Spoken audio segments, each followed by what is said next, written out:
প্রশ্ন, চারটি ধারাবাহিক জোড় সংখ্যার গড় 27 হলে বৃহত্তম সংখ্যাটি কত? তো এই ধরনের প্রশ্ন বিভিন্ন চাকরি পরীক্ষায় আসে।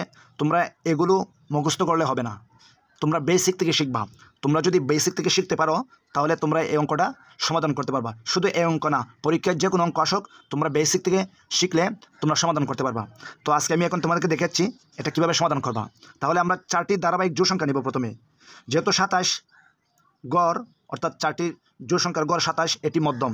তাহলে মধ্যম হলে 27-এর আগে দুইটা জোড় সংখ্যা লিখব। তাহলে 27-এর আগে জোড় সংখ্যা দুইটা কি? 26 এবং 24। আর 27-এর পরে দুইটি জোড় সংখ্যা 28 এবং 30। আমাদের প্রশ্ন হচ্ছে চারটি ধারাবাহিক জোড় সংখ্যার গড় 27 হলে বৃহত্তম সংখ্যাটি কত?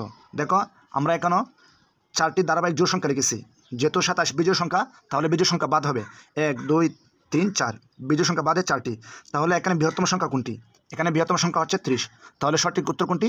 ডি, 30।